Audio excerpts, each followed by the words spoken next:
Hello dear students, स्वागत है आपका अपने यूट्यूब चैनल आरपीएस कॉमर्स में। आज हम आपके लिए बीकॉम फोर्थ सेमेस्टर की जो बुक होती है कंपनी लॉ का फर्स्ट चैप्टर लेके आए हैं, जिसका आज हम आपको अर्थ और विशेषताएं बताएंगे। आपके फर्स्ट चैप्टर का नाम है कंपनी एक परिचय। ठीक है, तो इसी के आज हम कंसेप्ट्स को समझेंगे। तो वीडियो स्टार्ट करते हैं। जैसे कि आप देख सकते हैं कंपनी का अर्थ। मैं आपको कंपनी का अर्थ बहुत ही सरल शब्दों में समझाने की कोशिश करूँगी। ठीक है, तो स्टार्ट करते हैं।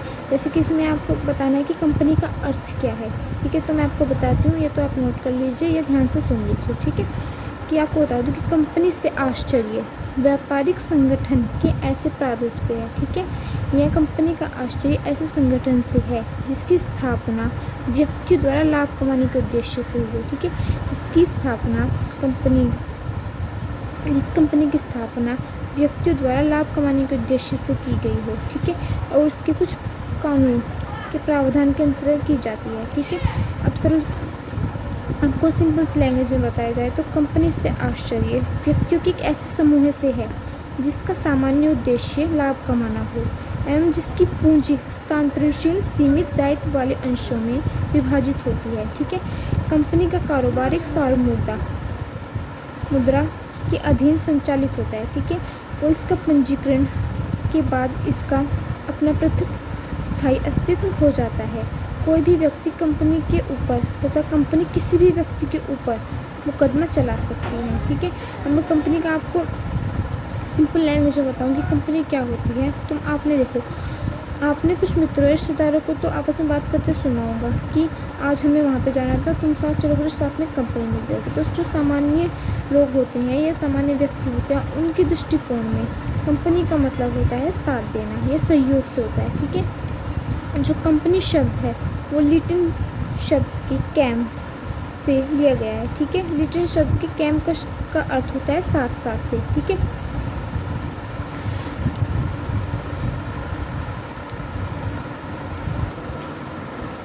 कंपनी का अर्थ सामान्य हम कह सकते हैं कि जब कई व्यक्ति जब दो या दो से अधिक व्यक्ति, ठीक है, आपस में मिलकर किसी ऐसे संगठन का निर्माण करते हैं जिससे कि वे लाभ कमा सके और उस लाभ को आपस में बांट सके, तो वही कंपनी कहलाती है। ठीक है, अब आपके आते हैं कि कंपनी की एक परिभाषा दीजिए। ठीक है, अब हम कंपनी की परिभाषा जो मैंने यहाँ पे लिख रखी है, मैं आपको दिखाना चाहूँगी कि आप जो भी कंपनी की परिभाषा लिखे, चाहे ये जो मेरे द्वारा लिखी गई ये वाली लिखे जो मैंने यहाँ पे लिखी है, या फिर कोई और भी लिखे, उसमें आप सबसे पहले ये हेडिंग से डालें कंपनी अधिनियम 2013 की धारा 2 के अनुसार। ठीक है, फिर आप अपनी जो परिभाषा है वो लिखना स्टार्ट करेंगे। जैसे कि मैंने यहाँ पे लिखी है, कंपनी से आश्चर्य इस अधिनियम के अधीन अथवा इससे पूर्व के किसी कंपनी अधिनियम के अधीन सम्मिलित कंपनी से है। ठीक है, ये परिभाषा भी आप लिख सकते हैं, कोई और जो आपकी याद हो या आपको याद करने में आसानी हो वो भी आप लिख सकते हैं।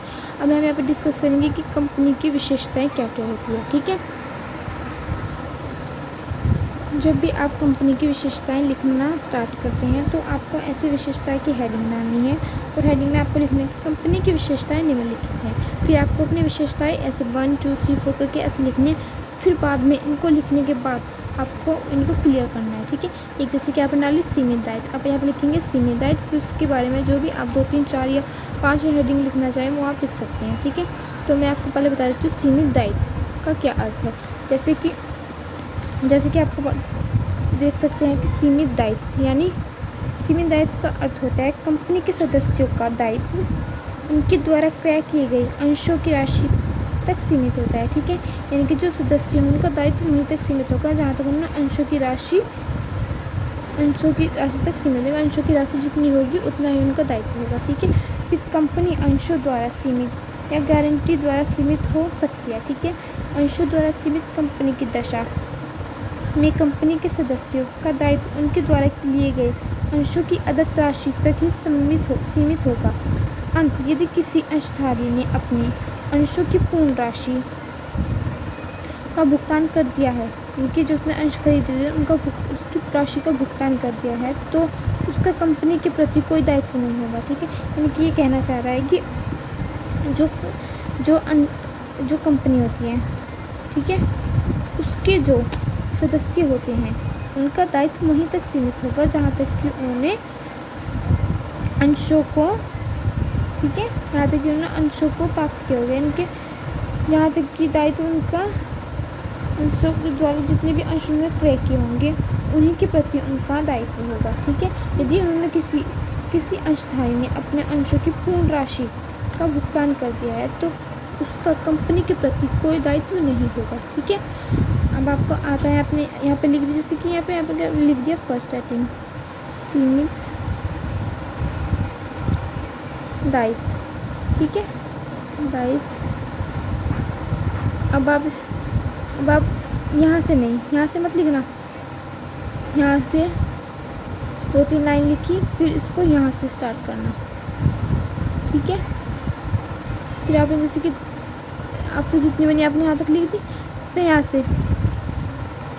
से आप सारू मुद्रा वाला स्टार्ट करना। ठीक है, फिर इसको भी यहाँ से नहीं, यहाँ से लिखना स्टार्ट करना। ठीक है, जैसे कि अब मैं बता दूँ आपको इसमें सारू मुद्रा में क्या क्या आएगा। जैसे कि आप देख सकते हैं यहाँ पे लिखा है सारू मुद्रा, तो इसमें आएगा कि सारू मुद्रा का आश्चर्य कंपनी के नाम की मोहर से होता है। ठीक है, कंपनी के जो नाम की मोहर होती है उसे कहते हैं सारू मुद्रा। ठीक है, अब इसमें आता है आपके कृत्रिम व्यक्ति के होने के कारण कंपनी से कोई कार्य नहीं कर सकती क्योंकि इसका कोई भी भौतिक अस्तित्व नहीं होता। ठीक है, कंपनी का कार्य कंपनी के संचालक या जो कंपनी का सचिव या कंपनी का जो प्रबंध करने वाला होगा उसके द्वारा होता है। ठीक है, ये व्यक्ति कार्य करते समय कंपनी की मोहर लगा देते हैं, यानी कि जो कंपनी में जो कंपनी की सारू मुद्रा होगी, वो जो कंपनी का कोई भी कार्य होगा तो उसमें आपको क्या लगता है ना, एक मोहर लगी मिलती है, एक स्टाम्प लगा होता है। ठीक है, वही होती है सारू मुद्रा। ठीक है, मोहर लगाते तथा तभी उनके द्वारा किए गए कार्य कंपनी द्वारा किए गए कार्य माने जाते हैं। यदि वो उस मोहर का, इनके सारू मुद्रा का प्रयोग नहीं करेंगे तो वो जो कार्य करेंगे वो कंपनी के अंतर्गत नहीं होगा। ठीक है, कंपनी उससे बांधिए होगी। इस प्रकार कंपनी की मोहर कंपनी के हस्ताक्षर है। जिन पत्रों या प्रपत्रों व प्रस्तावों पर कंपनी की मोहर नहीं लगाई जाती है वे कंपनी के नहीं माने जाते। ठीक है, क्योंकि जिस चीज़ पे कंपनी की मोहर नहीं लगी होगी वो कंपनी के अंतर्गत नहीं माना जाएगा। ठीक है, अब आपका आता है स्थायी अस्तित्व। ठीक है, इसको थोड़ा सा समझा दूँ मैं आपको। जो आपका होता है स्थायी अस्तित्व, इसका मतलब होता है आपका कि कंपनी का अस्तित्व स्थायी होता है। ठीक है, ऐसा नहीं है। ठीक है, कंपनी का अस्तित्व स्थायी होता है। अब इसमें ऐसा नहीं है कि कंपनी की क्या कुछ सदस्य से दिवालिया हो गया या कोई सदस्य की आपकी मृत्यु होगी तो कंपनी बंद हो जाएगी, ऐसा नहीं होता। कंपनी का जो जीवन होता है वो स्थायी होता है। ठीक है, अर्थात कंपनी का जीवन इसके सदस्यों के जीवन पर निर्भर नहीं करता। कंपनी के किसी सदस्य की मृत्यु, दिवालिया या पागल हो जाने पर या किसी सदस्य द्वारा कंपनी से अलग होने का कंपनी के अस्तित्व पर कोई प्रभाव नहीं पड़ता, अर्थात कंपनी निरंतर चलती रहती है। कंपनी के सदस्यों में किसी भी प्रकार का कोई भी परिवर्तन हो कंपनी का जीवन समाप्त नहीं होगा और यह स्थायी रूप से कार्य करती रहेगी। ठीक है, आप ये लिख देंगे। फिर आपका आता है अंशधारी एजेंट नहीं। ठीक है, इसका थोड़ा सा मैं आपको समझा देती हूँ कि आपको ध्यान से अगर आप सुन भी लेंगे ना तब भी आप बात तक आपको समझ में आ जाएगा तो आप लिख पाएंगे। ठीक है, स्टार्ट करती हूँ कि कौन सा था अंशधारी एजेंट नहीं। इसको थोड़ा समझने की कोशिश कीजिए। इसका मतलब है कि कंपनी की एक महत्वपूर्ण विशेषता यह भी है कि इसके अंशधारी कंपनी के एजेंट के रूप में कार्य नहीं करते। ठीक है, जो इसके अंशधारी होते हैं कंपनी के एजेंट के रूप में कार्य नहीं करते। इनका कार्य क्षेत्र कंपनीज अधिनियम तथा इसके सीमांत व अंतर्नियम द्वारा सीमित होता है। इनके कि जो कंपनी के अंशधारी होंगे वो कंपनी के एजेंट नहीं, उन्होंने अंश लिए हैं, इनके वो अंशधारी हैं। जो कंपनी के जो अंशधारी के कार्य होंगे वो करेंगे, वो एजेंट के कार्य नहीं करेंगे। ठीक है, अब आप होता है सदस्यों की संख्या। ये आपका एक बहुत ज़्यादा मेन विशेषता है कि कम सदस्यों की संख्या आपको बहुत अच्छी तरह से पता होनी चाहिए कि निजी कंपनी में आपके कितने सदस्य होते हैं, सार्वजनिक कंपनी में आपके कितने सदस्य होते हैं। ठीक है, तो हम यही पढ़ेंगे कंपनी के सदस्यों की संख्या। ठीक है, तो इसमें हम पढ़ते हैं कि कंपनी के जो सदस्यों की संख्या होती है, एक सार्वजनिक कंपनी में सदस्यों की संख्या न्यूनतम यानी कि कम से कम 7 होती है तथा अधिकतम वो कितनी भी हो सकती है, ठीक है। और तथा यह निर्गमित अंशों की संख्या के बराबर तक हो सकती है। इसके विपरीत एक प्राइवेट कंपनी होती है यानी कि जो निजी कंपनी होती है उसमें सदस्यों की न्यूनतम संख्या यानी कि कम से कम संख्या 2, ठीक है, तो अधिकतम संख्या 200 हो सकती है। मैं आपको लिख दूं कि जो निजी कंपनी होती है, निजी कंपनी में आपके 2 से 200, ठीक है। और आपकी होती है एक सार्वजनिक कंपनी, इसमें आपके कम से कम 7 और अधिकतम हो सकते हैं अंशों के, जो आपके अधिकतम हो सकते हैं वो निर्गमन अंशों की संख्या के बराबर, ठीक है। हो गया आपका क्लियर। जो निजी कंपनी होती है इसको बोलते हैं प्राइवेट, ठीक है। और जो आपकी सार्वजनिक होती है ये होता है आपकी पब्लिक, ठीक है। हो गई। अब आपका आता है कंपनी का समापन, उनकी कंपनी का समापन। अब आप देख लो, अब आप सुनिए कि कंपनी का जब निर्माण होता है तो भी वो कुछ नियमों के आधार पर होता है, ठीक है, उसके कुछ नियम होते हैं।